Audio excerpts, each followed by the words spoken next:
I bet you never heard nothing like this before. But guess what? You gonna learn today. You gonna learn today. All right.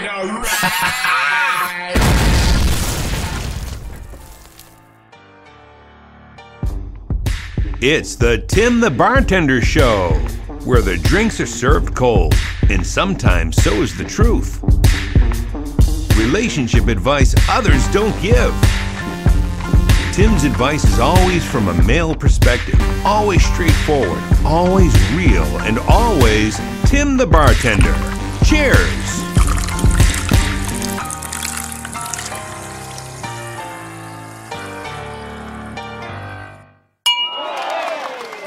Oh man, bam, you're tuned into the Barstool Podcast. I'm your man, Tim the Bartender, aka Tim Black. And we're going to get into it. Welcome back to podcast number 10. This is the 10th installment. That's right, 10th installment. How many people got their black cards ready? Your Tim Black cards. Tim Black's black card. What? Oh man, we're going to do it up tonight. Check it out. Oh, I got a lot of news for you. A lot of news. A lot of things went on this week. We had the elections. The elections went down. We got some stuff going on with that. We got to talk about it. We got to have that conversation, right? Look, I'm just going to say this right off the break in the beginning. Let's just put it out there. I do not care what your political affiliation is. Nope, don't care. I don't care if you're a conservative or liberal. I don't care if you're a Republican or Democrat. Politics is screwy business. I said politics is screwy business. Look, man, if both teams are taking payouts, why does it matter which team wins? Booyah! I said if both teams are on the take, why does it matter which team wins? I mean, come on, guys. We know the special interest money is in there.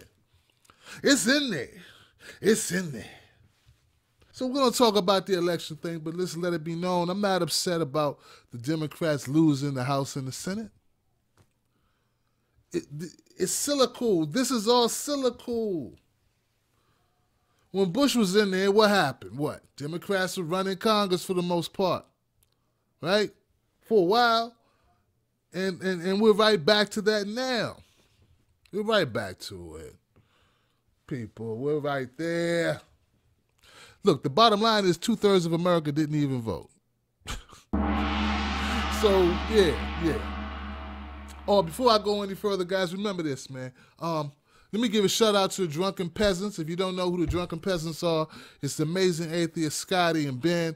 They had me back on their show this week. That was on Wednesday, man. You guys need to go check them out. YouTube.com, Drunken Peasants. Big shout out to those guys for having me back. I appreciate you letting a small guy like myself be a part of the Drunken Peasant movement.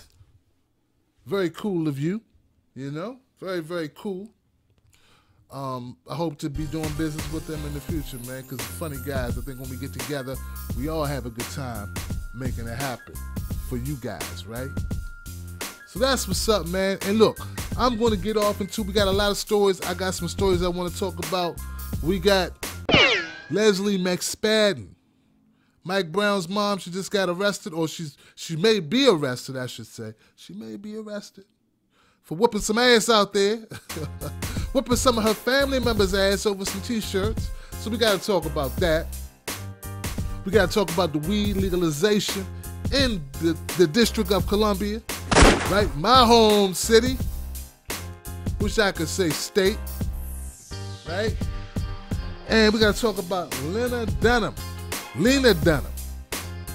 This shit's crazy. And Artie Lange. I got a few words for Artie Lange, who made some jokes about Curry Champion, my fantasy baby mama, right?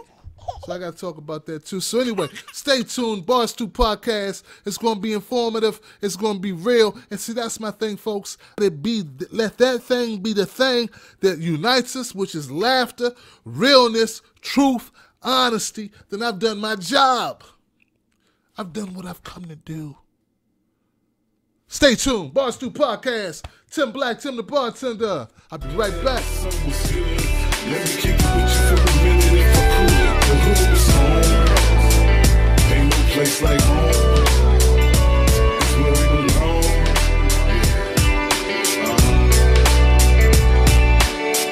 Float the hood up. Float the hood up. Float the hood up. Float the hood up. That's right, man. I don't know what it is about this place, man. Ain't all that special, man, but I don't know, man. I guess it's just home. I guess it's just home. I guess it's just home. I guess it's just home. I guess it's just home. I guess it's just home. All right, let's start this episode off with Leslie McSpadden because, man, I'm so upset about this shit. This is ridiculous, man. This is the story. Now, Leslie is Mike Brown's mom, right? And apparently, based on reports, based on information that I have in front of me, articles that many news entities have reported, she got upset, right? She got upset and she loaded up the van. She loaded up the van. She got 20 or 30 other people to roll with her. And they went to pay a visit. They wanted to pay a visit to, what's her name? What's her name? What's her name? What's her name? Let me just start from the top. The mother of Michael Brown could be charged with felony armed robbery for allegedly attacking people in Ferguson, Missouri parking lot because they were selling T-shirts honoring the late teenager. You notice I said honoring. They were selling T-shirts honoring Mike Brown, her son. Okay, let's get this right. They were pimping out the memory of her son without permission, without a license. This is what people do. That's what they do. They take the image of someone and they sell it. Bumper stickers, man, they're doing this with 9/11. They're doing this with Robin Williams. They're doing this with they do it with all things. Right? There's always an opportunist who wants to use it. So she found out about it. The Ferguson Police Department is currently investigating claims that Leslie McSpadden brought a group of people, including her own mother, to beat vendors and rob them of their Justice for Mike Brown merchandise. Now, this happened October 18th, and it's been reported by the Smoking Gun. Okay? Okay. Now, here's the thing. Now, McSpadden's former mother-in-law. So, I heard somebody else talk about this. It's her former mother-in-law, not Mike Brown's mother-in-law. It's McSpadden's former mother-in-law, basically her ex-husband's mom's. All right? Because that's the guy you see with the beard looking like Rick Ross. All right? That guy.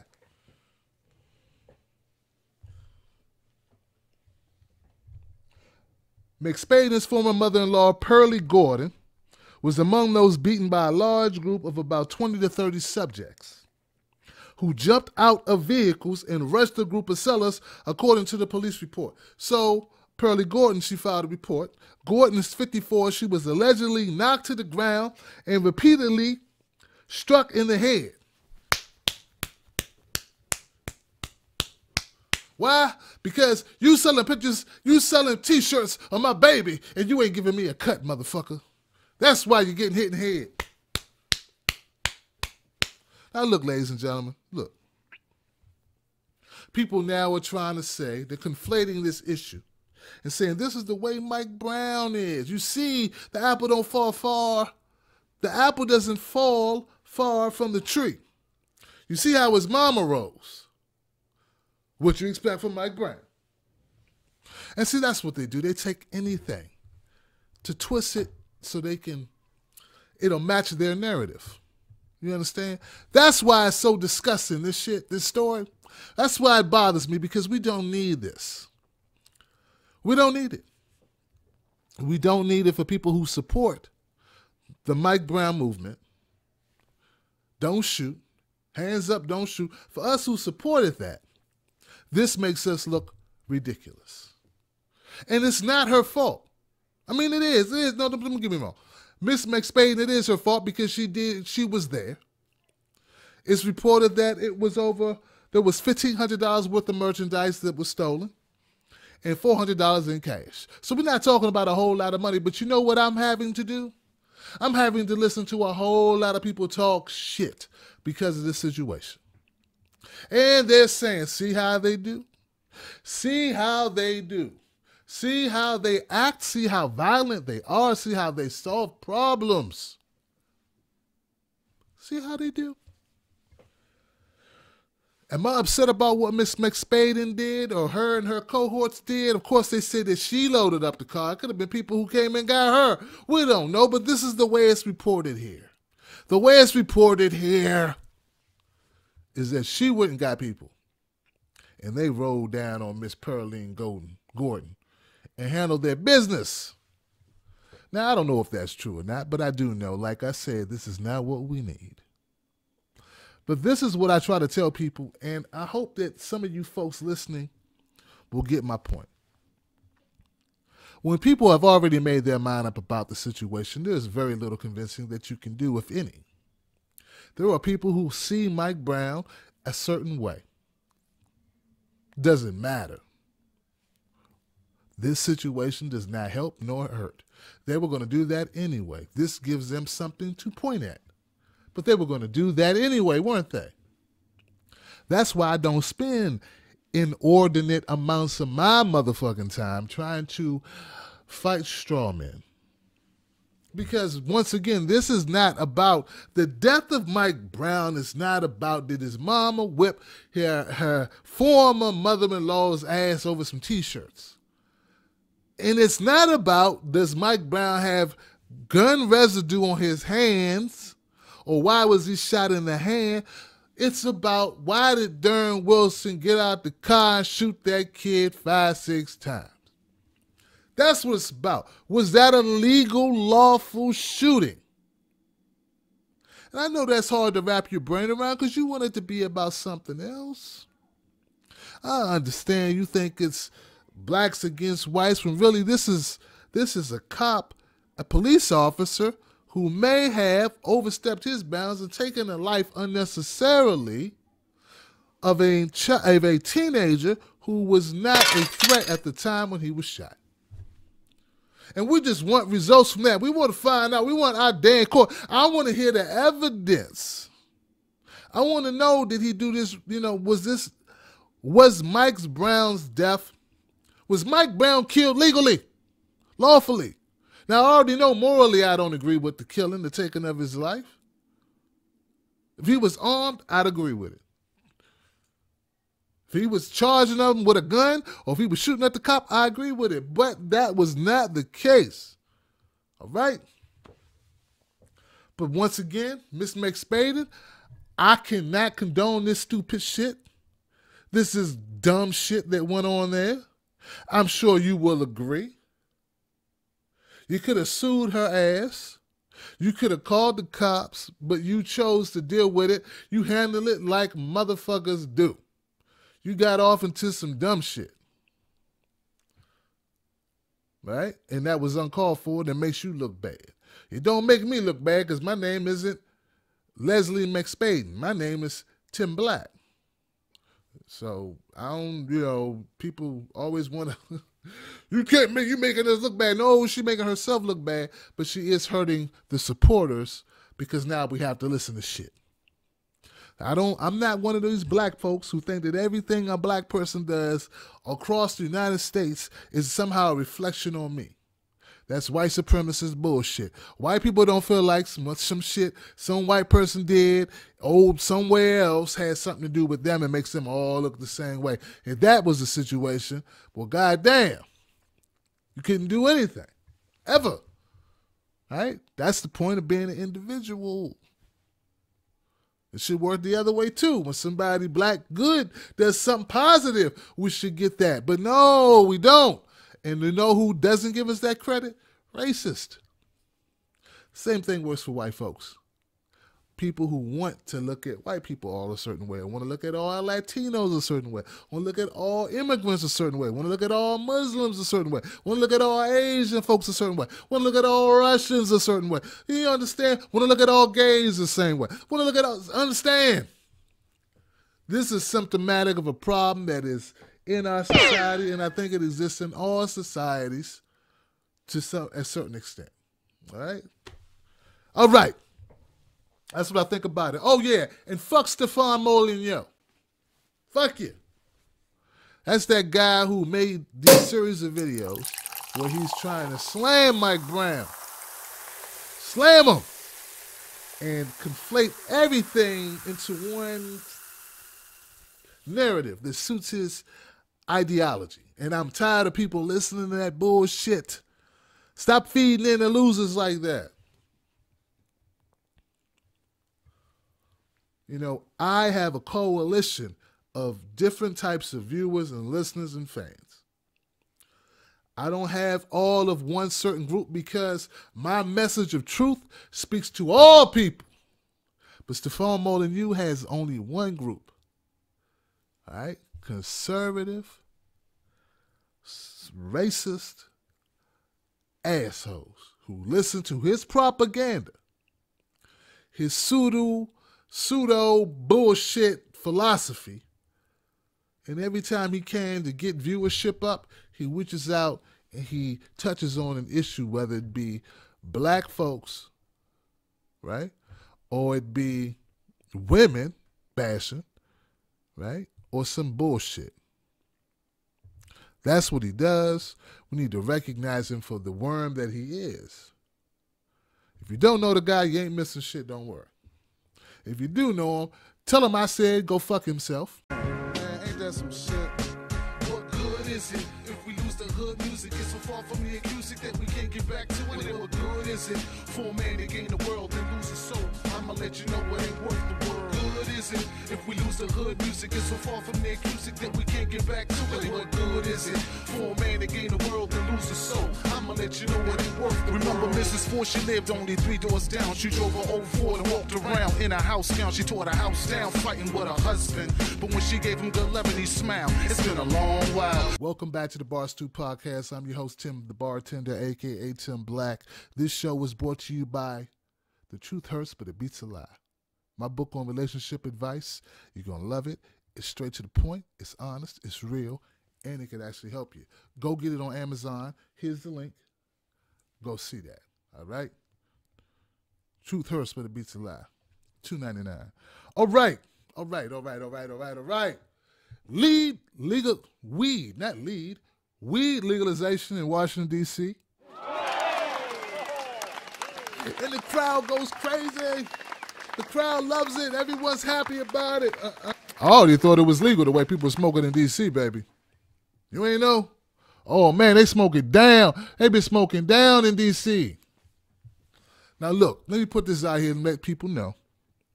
I have smoked weed before. I was never really good at it, though. You know, it's like made me a little bit too paranoid. Just didn't work well for me. My son is 16. I don't want my son smoking weed. I don't, because I want him to focus on his grades and schooling. Son, please, don't be a weed head. See, I know my son checks out my podcast, you understand? And so does his friends. So you don't have that problem. See, when you're an outspoken guy like me, when you have Facebook, when you have Twitter, and Tim Bartender, Facebook, Tim the Bartender Show, and Tim's Take Live. When you have YouTube channels like Crawford Tech One, which is Tim the Bartender, and Tim's Take Live, you put a lot of information out there, and on Instagram, and I'm on Vine. When you do all that, you become this entity that everybody knows a lot of stuff about you. And I just want to make sure that I don't want my son becoming an addict. That's the dumbest thing I've ever heard in my life. There's no wonder you get D's and everything. That being said, weed is legal in D.C. For now. Oh, man, because see, here comes that election thing again. The Republicans are going to have the say over over whether or not the new law being passed about the recreational use of weed in D.C. will be upheld. And that's some shit. I thought you said it passed, Tim. Why are you playing with my emotions? Sorry. Let me read it to you. Check it out. Celebration quickly gave way to uncertainty on Wednesday for supporters of a voter-approved initiative to legalize marijuana in the district, with the reality sinking in that when the measure reaches Capitol Hill for review, the party least likely to support it will be in charge. Republicans don't want weed to be legalized. Why? They like locking us up for the shit. They love locking us up for a little bit of weed. You got a little bit of joint. They want to lock your ass up, put you through the system. You understand? The war on drugs is a war on black folks. The war on drugs is a war on brown folks. The war on drugs is a war against poor folks. Poor white people get locked up for this bullshit too. They just don't get stopped a lot. But they get locked up for it. And once they're in the system, they can't afford good counsel. They get fucked too. It's not a racial issue. It's an issue of fairness to all people. And realizing that you shouldn't demonize people because they're like smoking a plant that came out the fucking ground, bitch. Let me keep going. One conservative House Republican from neighboring Maryland immediately vowed to use all his power to upend Initiative 71, which would allow D.C. residents and visitors, see, I live in Maryland right now, to have up to 2 ounces of marijuana for personal use and would allow home cultivation of up to 3 plants. That means you could grow your own shit. Woo! You could grow your own shit. You ain't got to buy that shit, man. Let me get some, you know what? I need a drink of coffee, man. So I'm drinking coffee, man. See, I can't drink alcohol while I do my show, man, even though it's called Tim the Bartender, Boss 2 Podcast, because if I do that, I'm going to start slurring, but I can drink some coffee. So I like caffeine is a drug, though. Caffeine is a drug, but it's legal. Won't y'all outlaw that shit? It's not like caffeine is good for you. Come on, man. Imagine if Starbucks was illegal. Anyway, so this motherfucker, who was this bastard in Maryland? See, I live in Maryland now. These motherfuckers, man. Oh, they'll let us have a casino in Maryland, right? But they ain't gonna let us smoke weed, man. Why? Because the tax revenue, baby, and tax revenue. Who are you fooling with your bullshit? So anyway, the advocates for the initiative took refuge in the election day comments of Senator Rand Paul, who suggested outside a Kentucky polling precinct that he considers the matter one for D.C. voters, who ended up backing it by an overwhelming majority of more than 2-1. And Rand Paul said this: I haven't really taken a stand on Initiative 71, but I'm against the federal government telling them they can't. Paul told reporters. See what I'm saying? See what I'm saying? Rand Paul just got a little bit better than me. He's got a little bit better. Yeah. Uh-huh. I say uh-huh. I say yeah. I say uh-huh. Can the party say uh-huh? And look, man, see, I don't even, like I said, I'm not even smoking. I haven't smoked in years. But hell, 2 ounces? I can get a couple ounces. I can grow my own shit. 3 plants. Hey. In order for Congress to nullify the vote that was handed down by the people in the District of Columbia, both Congress and the president would have to sign off within 60 days. I don't see that happening. So y'all need to go ahead and get ready. Go ahead. Get your rolling papers ready. Go ahead and buy some stock in blunts, in Philly blunts, and in rolling papers. Right? Easy riders, whatever they, you know, that shit. I forget, man. I was never good at that either, man. Smoking peace pipe. So that's what's going on, man. Look. Hey, if I feel like this, and if I feel strongly this way, that if we can have caffeine, if we can have alcohol, we should be able to have weed. Now, I'm not one of those people who thinks it's okay to say, well, let's legalize crack and let's legalize heroin. Even though in the same mind frame, I'm like, look, if I can trust a person, or if I'm going to say, not trust them, because I don't want to be your mommy or your daddy, but I can't see a person wanting to do heroin just because they can, all right? I don't think that's how you become a heroin addict. I think you are really already an addict. You know what I'm saying? So I don't see the connection between people who smoke marijuana who then say, I'm going to smoke me some heroin. I'm going to shoot up. I don't see that connection. But that doesn't mean I'm for the legalization of all drugs. All right? I'm not for the legalization of all drugs. I haven't decided. I don't have enough information on that. But as for marijuana, as it pertains to weed usage, yeah, roll one, light one, smoke one. Yeah. One time. Everybody. One. DC. HUG. Maryland. VA. Swamp J. Yeah. Lord. Philly. That's my whip, that's my gun. That's my crib, that's my gun. That's my crib, that's my gun. That's my crib, that's my shit. Don't fuck with that son.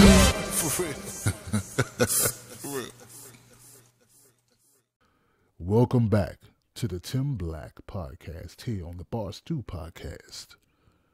If you enjoy this channel, this content, this podcast, please don't hesitate to visit me on patreon.com/Tim's Take Live. There you'll be able to donate 5, 10, 20, 2,000, 5,000, a car, a boat. Seriously though, now look, this next story I have is of Lena Dunham. And I know a lot of you people out there don't even know who the hell I'm talking about because she is a star on a show that you probably don't watch. But if you do watch it, well, I feel sorry for you. I don't watch it. She's a star on the HBO series Girls, which is a show. I couldn't watch it because I have a penis and I like women. It's a 20-something. She's a 20-something feminist who believes that men are evil, and she likes talking about her ability to go back and forth between her sexuality and shit like that. She thinks she's a social justice warrior, and she just comes off as being a really wacky chick. But some people like her, so hey, they like what you like. You like what you like. You like what you like. So anyway, she just recently released her memoirs, like about a month ago. It's called Not That Kind of Girl. And in that book, she made some revelations that have caused quite a flurry of controversy in the book world, in social media world, in the world in general. Oh, this woman went over the deep end. Hell. Now, don't get me wrong, man. I tried to check out an episode of Girls to see Lena Dunham in action, and I'm like, I couldn't get through it. Obnoxious, elitist, feminist, drivel, bullshit. You couldn't pay me to watch this shit. And that's being polite. All right? I can't watch that shit. I got a reputation to uphold. Anyway, so in this book that Lena published, the Not That Kind of Girl, she made 3 references to at least 3 events. These 3 excerpts from her book have caused the controversy, and all 3 of them surround sexual situations that she orchestrated with her 6-7-year-old younger sister. Freaky shit. Now, one of these things she did, she was 7 or I don't know, man. This is weird shit, man. This is disgusting. She said in one of the instances where she pried open the vagina of her sister, and I know that's disgusting, but I gotta tell you what she did, or what she wrote about what she did. She said she pried open the vagina of her little sister and looked inside and played with it. And I'm thinking, why would you write about this shit? Why did you put this in a book? Why are you trying to get publicity off of this shit? What are we supposed to learn? Why? Why, you infidel? You are infidel. It's disgusting. And she said, I did that when I was 7 and my sister was only 1. You remember doing that shit? That's disgusting, man. Oh, man. Disgusting shit. Okay. The other thing, there was another instance in the book she writes about where she would bribe her sister to do things like let her kiss her in the mouth. And in the book she says, I would try anything a sex offender might do to woo a small suburban girl. And now she's upset because people are calling her a sex offender. You said in your book you did what sex offenders do. Sounds like sex offending. Look, if I said, I'm not a bank robber, but I'm going to do what bank robbers do, you would assume I was a bank robber. Somebody could then call me a bank robber. If I said I'm a racist,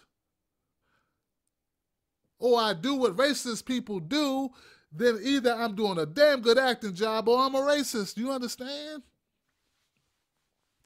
But no, Lena Dunham is pissed off. She says she wants to sue anyone who publishes excerpts from her book calling her a sex offender, even though she used that terminology her damn self in the book. She canceled the book tour. She's off the speaking engagement. And now she's trying to fight the publicity that she so much wanted. Because if you didn't want publicity, Miss Dunham, you wouldn't have said the shit. Wake up, people. She's playing you. She's playing you. What's the violin sound? I don't know. Oh, the strings of feminism. Oh, the strings of feminism. Oh,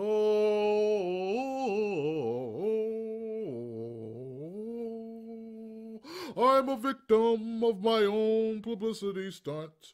I'm a victim of my own publicity stunt. Cunt. That's what it is, folks, and we got to respect it for what it is. There's a lot of that going on. Now, do I think that what somebody did when they were 7, right, that they admitted to doing, or if they say they did, because we don't know if she did any of this shit. She could be making it all up. I don't know. I know her sister is supporting her, right? It's just very troubling. Why would you need to put this shit in the book? I don't know.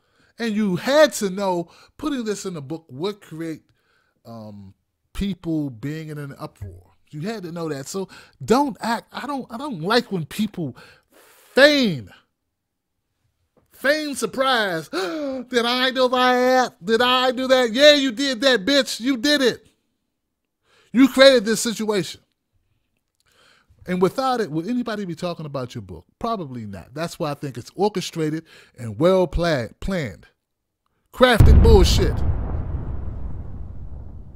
Yes, people are upset about it. I'm upset about it, I guess. I mean, I don't want to hear about the shit. And with that, I'm moving on to the next story because this is disgusting. It's fucking disgusting. Hearing about how you fondled your little sister. Come on. God damn. And now you a victim. No, your sister's a victim. You weirdos. No wonder. And your sister says she's a lesbian. No shit. Your older sister played with your booty when you were a kid. Yeah. She fucked you up. You a victim and you don't even know. And you don't even know. Some of you might recognize Artie Lange from his roles on Mad TV, where he was sometimes a comedian and sometimes funny. Artie Lange recently became banned, or was banned from ESPN, and he loses repeat role on Comedy Central gig over racist sexist rant. He went on Twitter and he made some comments about a scenario, a sexist, racist scenario between him and an ESPN First Take anchor by the name of Carrie Champion, who I find delectable. Now, Carrie Champion is an attractive woman, and I understand why Artie Lange would make these jokes, but when he went into him being, he said some shit about Thomas Jefferson and Carrie Champion being his slave and forcing her to do sex acts, and then he would release her after he released. Sounds funnier the way I said it than the way he said it, actually. He caught a lot of backlash from it. People were upset about it. And this is the thing, man. And I tweeted to him, he didn't respond to me, because who the fuck am I, right? Why keep doing the hack, white guy slave, black woman slave, white guy slave master, black woman slave? Why does the Anthony Cumias and now the Artie Langes of the world feel like that's the only joke they can make? I'm not one of police comedians. I do not want to police comedians. But that is some hack bullshit. Why come he couldn't go after a Jewish woman and say some shit about Holocaust and showers? Being able to not be put into a furnace if you made it hot enough. Why not that, Artie? Come on, dude. Because you know better than to fuck with Jews. But you fuck with black women all the time. And why is it not played out and corny for you to do so? But of course, Artie Lange has 25,000 fucking fans on Twitter. And they all have his back. That's a lot of back, because he's a big motherfucker. Big. But that's the thing, man. That's the thing with Artie Lange. And all these guys, they find funny humor out of talking about slavery with black people. And white people love saying, get over it, just get over it. But no one's talking about Vietnamese. I haven't heard any Vietnamese jokes. I haven't heard anything about bombs and Chernobyl. I mean, not Chernobyl, but tsunami. None of that shit. It's certain shit you don't say, right? Because other groups you get fucked up if you fuck with them. Let's just be honest. But it's like black jokes and white guys, it just seems like that's what they want to do. And it's never hacked. It's never, no one calls them out for the shit. And I'm not talking about taking the guy's job away. I don't want his job taken away. I want him to be a funnier fucking comedian. But hey, if that's what his fans like, fine. Fine. Fuck yeah. Go for it. You know, I don't hear white folks making jokes about Native Americans. I don't hear no one saying, I'll scalp their pussy. I don't hear you talking about a Native American woman on TV and talking like that. Why do it always seem like it's some white guy talking about slave raping a sister? I don't hear black guys making jokes about white women in that way. Why is it always some fat fuck like Artie fucking Lange making jokes like this and a bunch of other fuckers defending him? Now I'm getting fucking pissed off because as I talk about it, it becomes more of a hypocrisy. If I talked about butt fucking Joan Rivers, people would be pissed. I butt fucked that old hag till she fell apart, till she's dust. And I threw the stardust in the sky and it would be little Jewish stars all over the solar system. So that shit ain't funny, is it? Neither is him saying he would be Thomas Jefferson and he would let her go if he was able to let go inside of her. Yeah. That's not funny either, motherfucker. But it's allowed. Well, it's not. He got fired. See, I don't want him to get fired. I just tired of this same fucking jokes. Son of a bitch. God damn you, Artie Lange. I have no problem with you. I want to be able to tell as many crude and dumb jokes or jokes that don't quite work out as I want to without losing my show or my channel. And I want you to have the same opportunity. Have at it, fucker. But it seems like the Anthony Cumias and the Artie Langes of the world get to say this shit and a bunch of white people support it. They think the shit's funny.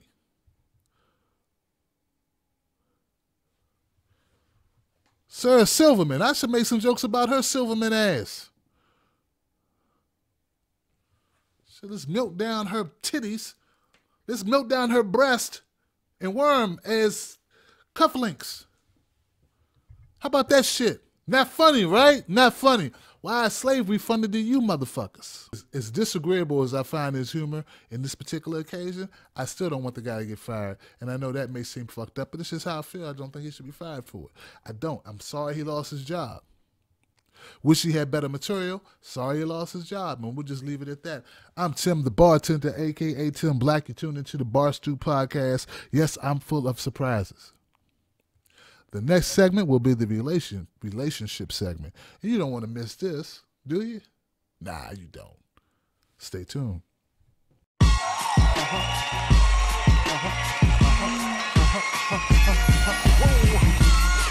is your man, Slimpy Johnson. Holding it down for Hood Music Group.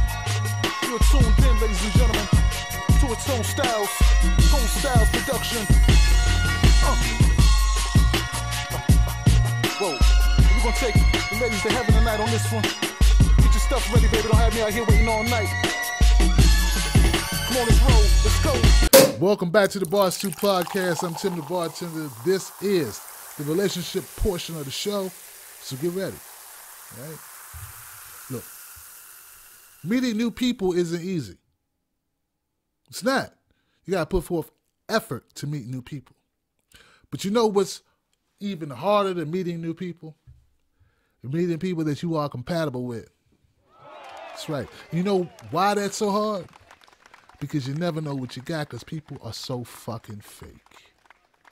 That's right. A lot of faking going on, a lot of pretending, a lot of what they call the representatives come out. And that's the problem. You know, you gotta weed through the smoke screen. And not all of it is negative. See, people are trying to put forth their best foot. But there's a big difference between putting forth your best foot and lying, putting on a fake foot, putting on a prosthetic foot. Damn, baby, your foot don't look nothing like the foot you had on when I met you. You don't have no toes. What you doing showing up with no toes on your feet? You lied. I thought you told me it was just you. You got 3 kids. Why did you lie to me? This not your car. Why'd you lie? Why'd you find it that way? Because I knew if I was the real me, you wouldn't have fucked me. That's why I lied, dummy. And I wanted some ass that night. Is that your excuse, fellas? Is that what it is? Just you want to get laid? You want to get laid that bad? Yeah, Tim, getting laid is important. See what I'm saying? Tim, you too old. You don't remember what it was like when you couldn't get none and you had to lie to get some. I remember what it was like. You don't think old dudes be lying and shit? Old dudes lie. They just lie about different shit. They lie about stocks they have. They lie about passports. Ain't nothing sadder than being in a bar with some old motherfuckers trying to talk to a waitress talking about punching their fucking passport, knowing they punk ass is a GS12, and look, and still pay child support to 2 different women. Motherfucker ain't got money to get his car tuned up. But he want to sell this weave-wearing sister who look good in tight pants. Let her take them joints off. That ass be everywhere. With bullet holes in it and Newport burn marks on her thighs. I digress. It's disgusting. But yeah, old dudes lie to get ass too. And women, come on, baby. Women lie about other stuff, don't you, baby? Yeah. You try to tell me how wholesome you are. You try to tell me how you weren't tricking off. You weren't tricking. You've never done certain things I know you've done because you do them too well. And I'm not mad at you for doing what you do, but you ain't got a lot of me. I know you got a man. And that guy you with knows you got a man too. There are women who have kids that they don't be trying to claim too. It's funny how the media paints shit and people paint it. So anyway, that's not the point. I'm going down the road. I don't want to go down that road too much longer. That's not going to help you. Look, be yourself. And I know people say that and it's like, Tim, come on, man. But look, I'm serious. Be yourself. Don't just be you. Be you on steroids. You think I'm always like this? They just walk around, I'm Tim Black. I'm Tim Black. No, I don't do that all the time. I can't. I get locked out. Motherfuckers don't want to hear me yelling like that, being so bold and gregarious. That you fuckers have the temerity to lie about everything, and then you expect somebody to really be into you when they don't even know who the real you is. That's why I say it's important to be thyself. All the way. Let it hang out. Now, I don't mean pass gas in their faces to prove that you are who you are. I'm saying just naturally be yourself, because that's the only way you're going to have anything sustainable or anything real. Now, if you're a woman, I've heard women say dumb shit like, I didn't want him to think I was too smart. Baby, you can't be too smart for a smart man, but you can be too dumb for a dumb one. Fellas, you may say, well, I wanted to seem more accomplished. Look, when the cat's out the bag, what happens if you really like this girl and now you got to come clean about your ass being a fucking financial failure or needing some help to get your shit together or need time to get your shit together? Look, be you. And the person that you need, you'll eventually find that person. I really believe in that. I strongly believe in that. Now, if you're just out to have a good time, that's all. That's fine. I understand that's all you want is a good time. Well, clear that with them. Make sure the person that you're dealing with is also only in it for fun. In my experiences, that's when you end up meeting somebody you like, somebody that you're into. And that sucks when you started off on such a rocky foundation, a foundation built on slippery lies, spongy truths, falsehoods, errors. And now you can't build anything on it, right? You got to drag out the foundation and put in a new floor, and that sucks. And no one has that type of patience. So if I was you, I would just keep it real. Keep it real at all costs. Keep it real. And stop acting like this is the last opportunity you're going to have on the planet to meet someone. It is not. I don't care how old you are, how young you are. It's not your last opportunity. Stop treating it like it is. And that's part of the problem, because you're too pressed. Because you're looking at this like it matters to that extent, when it doesn't. Take it or leave it. That's how you should treat people when you first meet them. Take it or leave it. And if they take it, at least they're taking the real you. All right, I'm Tim the Bartender, a.k.a. Tim Black. This was the Barstool Podcast number 10. See me next week for number 11. Don't forget to go to Amazon.com, pick up my ebook, The Truth Hurts, But It Beats a Lie. Don't forget to go to Patreon and do your thing. Donate $10, $20 a month. Come on, man. I'm worth it. I got videos on Tim's Take Live on my YouTube channel that you need to check out. Also, I got another channel. If you go to Tim's Take Live, you can find that channel. It's on my, it's Tim the Bartender with more relationship-based stuff.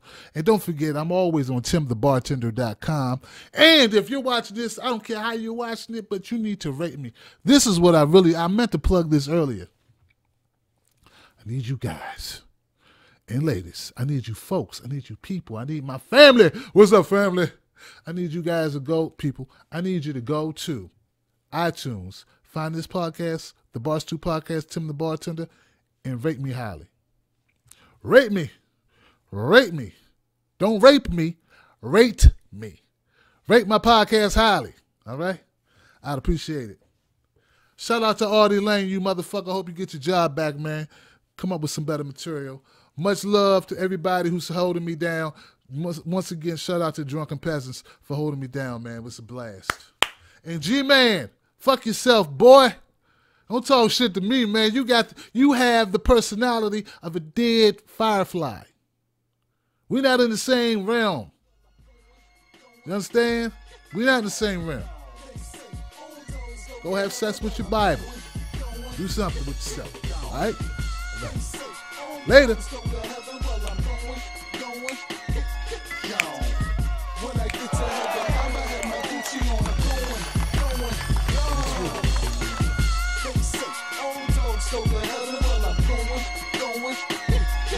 Say good night to the bad guy. Come on. Gone.